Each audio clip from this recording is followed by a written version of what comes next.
Ruby Franke's sister Bonnie has done a video addressing her niece's new book. My thoughts on Shari's book, The House of My Mother. And in this video, guys, she addressed everything, way more than I thought she ever would, including the elephant in the room, which is the fact that she is still family vlogging with her kids. I was very unsure how I was going to feel as I was reading her book, and it was a hard read. It was terrible reliving. It was terrible learning. It was, I just felt so bad for her as I was reading the book, but I also was so incredibly proud of her. The book is phenomenal. It is so well written. I couldn't be more proud of her if I tried.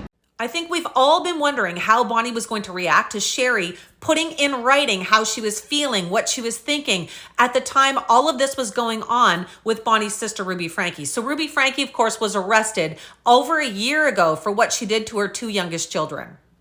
For her to say that she has not had a voice, that she has not been able to say how she thinks, how she feels, and to never be heard, and then to hear her writing this book, it was very empowering, and I was so grateful that she now feels that she has a voice and a platform and a place to say how she feels.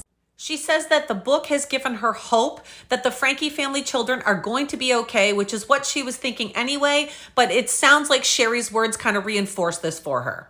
Not only did I feel like she displayed so much hope for her herself, but as I was reading it and thinking how strong of a person I think Shari is as an individual, I know that every single Franke kid displays those same characteristics of strength. And so for me, it gave me a lot of closure in knowing they are going to be okay. I know that they will have scars that they will all carry with them for their entire lives, but if they even have a little bit of the resilience that Shari is showing, which I know for a fact that they do, it felt very hopeful knowing that they're going to be okay and that things are going to be okay for them. I hope everybody reads it and supports her and buys her book. Bonnie also shared a message for the Franke family kids, but surprisingly, she also shared a message for her brother-in-law, the Franke family children's father, Kevin Franke. And I just want to say to Shari and all 6 of the Franke kids truly how much I love you, I support you, and that I just want the absolute world for you. And I can't say that without saying the same thing to Kevin. Shari was not easy on him in the book, and I feel rightfully so. I think that if you were to ask Kevin himself, I think he would feel the same way. I think, how could you not regret not standing up a little bit more? And I did make a video about that, and I still stand by that, but I want to change my tone to that a little bit and to also tell Kevin how much I love him. Kevin, Chad, and Shari Franke are all participating in a docu-series, which is going to be released on February 27th on Disney+.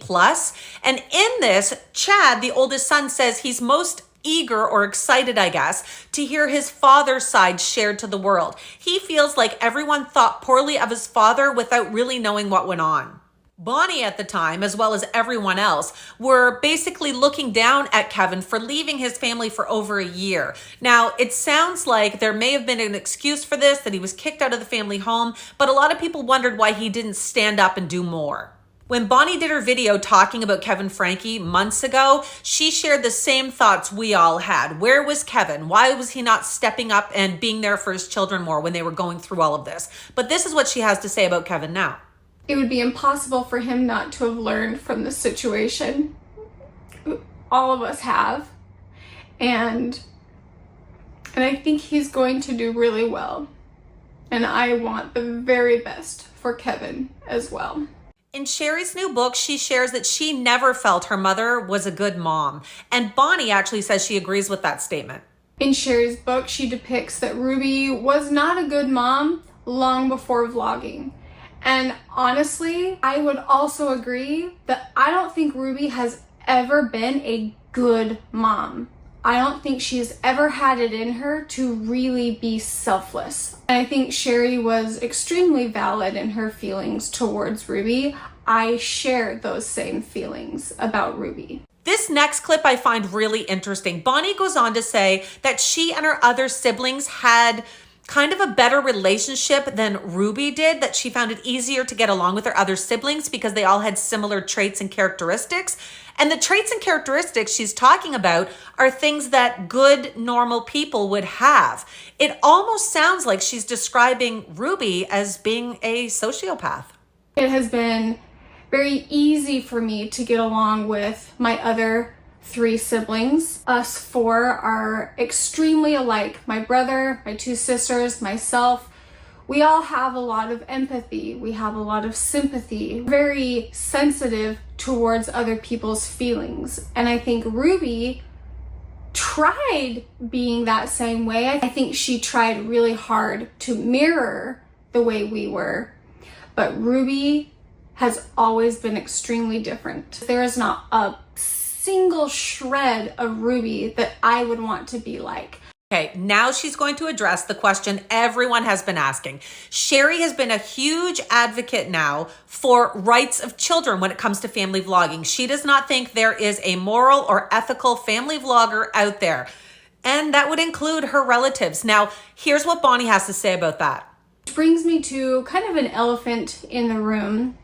At the end of Shari's book, she does say that she believes there should be no family vlogging. She has publicly voiced that there is no such thing as a moral or ethical family vlogger. If I came from the way family vlogging was done in Shari's position and from her perspective, I agree with her 100%. There is not one thing about the way 8 Passengers did family vlogging that was moral or ethical. So I think Shari is completely valid in her perspective. I'm coming from a complete opposite perspective. My kids have a voice. Their feelings matter. They have a say in what they want. They are paid not with vacations, not with clothes or other things like that. They are employees, they get W-2s, and they have a retirement that is growing in the stock market as we speak. And when they turn 18, my name will not be on their accounts. She says they are going to continue to family vlog, but that it did not come with an easy decision. She says they spent a lot of time thinking things over.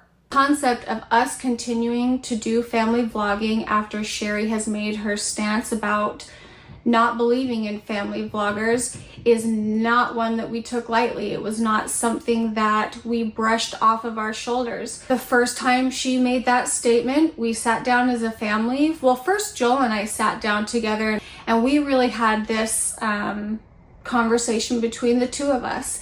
And then we took it to our kids and we said, what would you guys think if we stopped showing you? And it hurt their feelings. And they said, well, why would you do it without us?